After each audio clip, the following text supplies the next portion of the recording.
Hi everyone, my name is Jolie McCrary, and this video is the second part of my Unit 0 Science Practices series. This video is called Psychological Perspectives, and as you might recall from the first video, the concepts in Unit 0 are the foundation for the rest of the course, because what you learn in this unit, you will continue to draw on throughout the course of AP Psychology.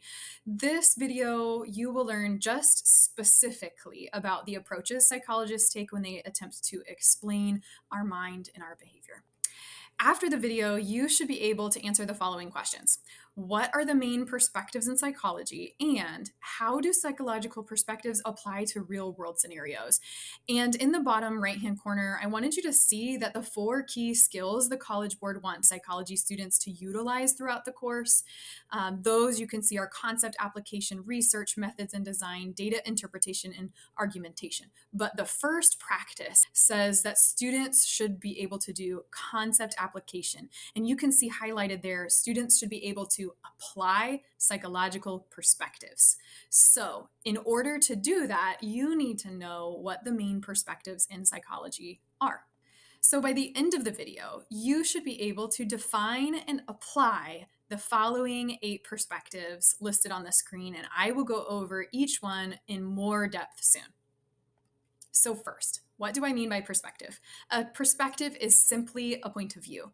Not all psychologists think alike, and the way that they think about psychological concepts is influenced by their perspective.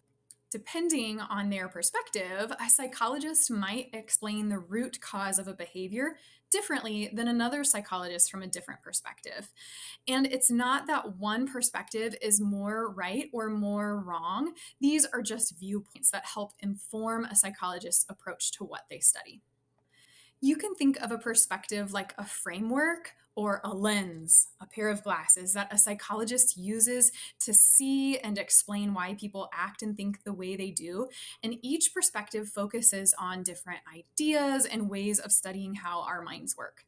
Perspectives can also be referred to as approaches to psychology or even viewpoints in psychology. So, the first perspective is the evolutionary perspective. Psychologists who take an evolutionary approach are going to use the knowledge and principles from evolutionary biology and apply them to the structure of the human mind. Evolutionary psychologists consider and examine how aspects like natural selection and survival mechanisms might determine our thought processes and our behaviors in an attempt to keep our species going from one generation to the next. Some psychologists take a biological approach to explaining the mind and human behavior.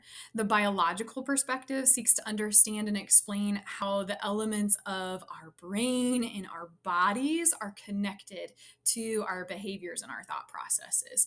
They are going to be concerned with things like the nervous system, neurotransmitters, hormones, and genes, and how those factors affect the way we think and how we act. Some psychologists take a psychodynamic approach to explaining the mind and behavior. These psychologists are influenced by the work of Sigmund Freud, who developed a field called psychoanalysis. This viewpoint focuses on the unconscious mind. So they're going to focus on things like repressed memories or inner motivations and conflicts you aren't aware of, and how those unconscious aspects are influencing your thoughts and actions. The behaviorist approach is going to look at behaviors. This field was developed by John B. Watson, who was inspired by the work of Ivan Pavlov in classical conditioning. And the behavioral perspective is going to focus on psychology as an objective science, something that you can see and observe. Hence, behaviorism or behavioral, because unlike our thoughts, you can see and observe your behaviors. Behavioral psychologists look at how the environment, things like rewards and punishments, shape our behaviors, as well as how pairing different stimuli can produce different actions. Some psychologists take a humanistic approach to explaining the human mind and behavior. This field was made popular by people like Abraham Maslow and Carl Rogers. Humanistic psychologists focus on the human capacity for healthy personal choice and potential and growth. They're going to see the inherent goodness in people, and they will believe that our behaviors and our thoughts can be influenced by our own free will to determine a better future. This is really different from some of the previous perspectives. Think about the evolutionary psychologist who is going to explain our behaviors as a consequence of adaptations for survival, or the biological psychologist who is going to think about our behaviors as influenced by our brain chemistry. A humanistic psychologist is going to believe that we have the power to make those changes in our own lives, that we have the power and potential for growth and self actualization. The next perspective is the cognitive perspective. And the cognitive perspective focuses primarily on mental processes rather than behaviors. So things like problem solving, thinking, memory, perception, creativity. When explaining psychological phenomena, psychologists from this perspective will likely look at the mind and our thoughts, and they will describe how we're acting through our thought processes. Some of the most influential cognitive psychologists are Jean Piaget, Lev Vygotsky, and Albert Bandura. Some psychologists take a social cultural approach to explaining the mind and human behavior. The social cultural perspective focuses on how human behaviors and mental processes are influenced by our interactions with others, their social environments, and the norms and expectations of our communities and cultures. And finally, some psychologists take a biopsychosocial approach to explaining the mind and human behavior. This approach examines how multiple interconnected factors influence our thoughts and our behaviors. So, those factors are biological factors, things like our neurochemistry, and our social factors, like our peer groups, as well as our psychological factors, like our self esteem, and how those work together to influence the way we think and the way we act. So, those are the 8 perspectives of psychology. And as you can probably recall from the beginning of the video, not only do you need to be able to explain those perspectives, but you need to be able to apply them to real world scenarios. So, in the next part of the video, I will share with you a few examples of psychologists coming from different perspectives. And I would like for you to think about what perspective they are taking. So, to close out the video, I have 4 questions for review. I will only read the questions, but the answers, you will need to take some time to pause the video, read them, and determine which one is correct. I'll share the correct answers with you at the end of the video. So this question says, psychologist number 1 is seeing a patient about a behavior they wish to correct.